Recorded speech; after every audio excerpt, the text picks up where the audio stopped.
Welcome to Illuminati Silver. We tell you the truth about silver.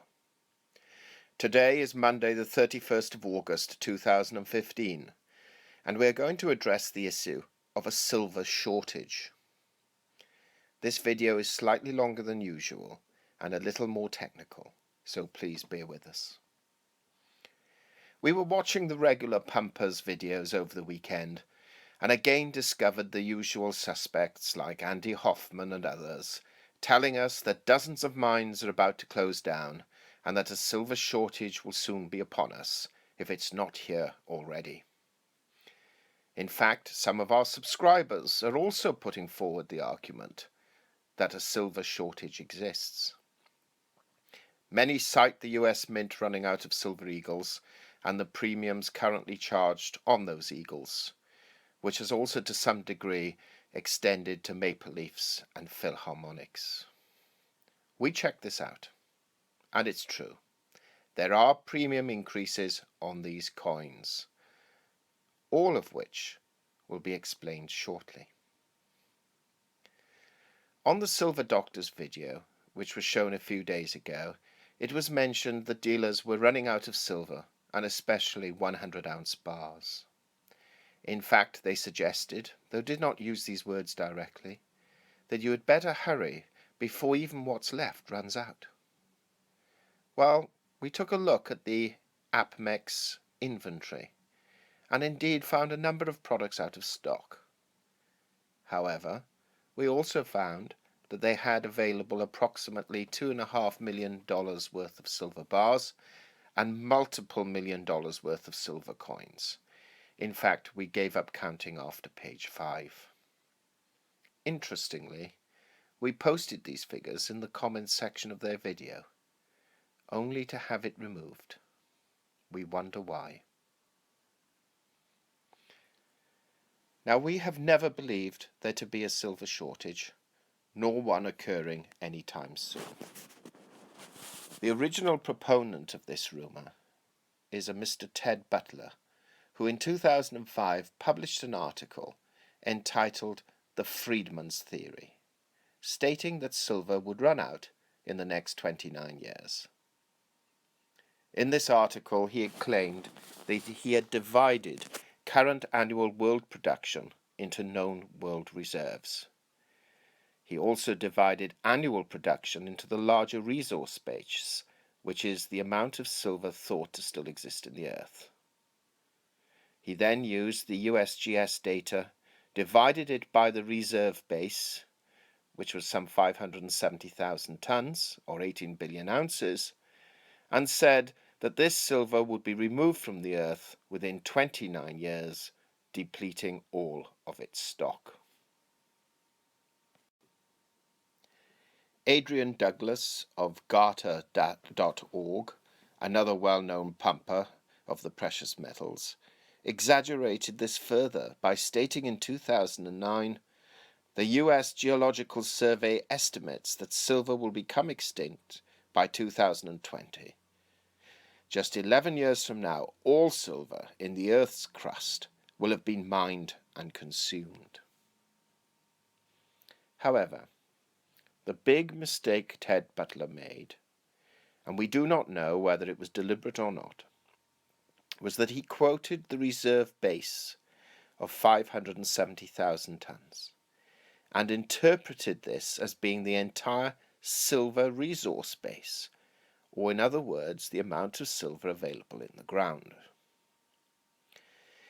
He only had to look at previous reports to see that this could not be the case, as the reserve base had been increasing each year or remained stable. So in other words, he was saying that despite the usage of silver increasing, the amount available in the ground was also increasing or remaining the same. In fact, from 2004 to 2009, the reserve base stayed the same at 570,000 tons, then slightly fell, then rose again, and in 2014 stood at 530,000 tons. So let's assume the reserve base does represent all of the silver in the Earth's crust, which it does not, then in the past 10 years, the supply has only diminished 40,000 tons. On that basis alone, and quoting Ted Butler's own miscalculations, silver will take some 130 years before it runs out. However, his figures grossly underestimate the amount of silver in the ground. For clarification, the mining reserve base contains proven reserves of silver, proven by testing, which represents silver which can be produced under the cost it can be sold for. But it also includes marginally economic reserves and a small degree of sub-economic reserves, which are reserves that can be proven to exist, but cost too much to mine at the time. It does not include undiscovered silver and silver from mine expansions. Now, mine expansions are the key. Proven silver reserves via testing are an expensive business to carry out, and only a certain depth is analyzed in a mine at any one time. Then, as that mine is dug, further testing then occurs at that lower level, and more often than not, additional silver deposits are then discovered.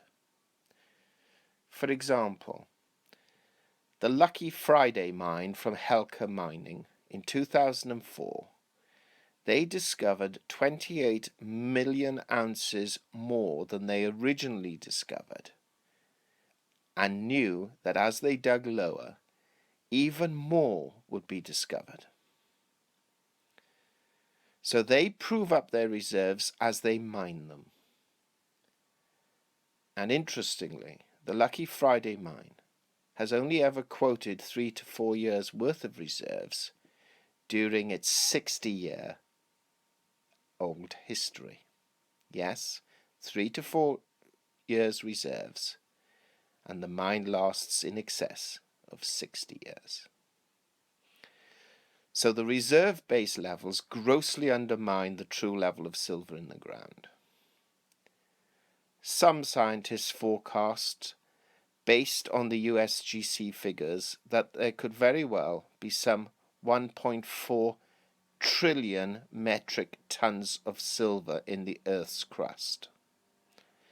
Now, not all of that is economic to mine, but when you hear that silver is running out, it's a shamefaced lie to frighten you into buying silver. So, what about these coins you mentioned earlier, we hear you ask? Well, let us quote you the Perth Mint blog dated the 18th of August 2015. Yes, Australia's Premier Mint. This is what they say. Internet chatter about a looming shortage of silver should be treated with a healthy dose of skepticism. As we've seen recently, this conversation tends to surface whenever one or more of the world's major mints announce they've sold out of silver bullion coins because of a spike in demand. The hype causes some buyers to panic and pay too much. There have been a number of temporary coin shortages since the global financial crisis. But the scarcity of coins available for sale on each occasion did not equate to a shortage of metal in world wholesale markets. Now let me repeat that. This is from the Perth Mint. But the scarcity of coins available for sale on each occasion did not equate to a shortage of metal in world wholesale markets. What they actually reflected were constraints in the production capacity of bullion mints around the world. The ability to produce new coins quickly is necessarily held in check by the slowest process in the manufacturing chain, which in coining includes mining, refining, blanking, minting, and distribution. Bron Suchecki explains, "It's like a baker with only one oven. It doesn't matter how much flour or how many mixing machines he has, he's only going to be able to produce so many loaves of bread a day." One of the major bottlenecks in precious metal coins is the manufacture of blanks, also known as planchettes. It's a surprisingly complex procedure demanding, amongst other things, rolling, annealing, and surface treatments, not to mention a lot of weighing and measuring because of the value of the metal involved. So there you have it. No shortage of silver, just a shortage of coins held at bullion dealers and blanks at the various mints. Oh, by the way, do you remember when we mentioned at the beginning of this video that silver doctors specifically quoted a shortage of 100-ounce bars and used this as a sign of a true silver squeeze?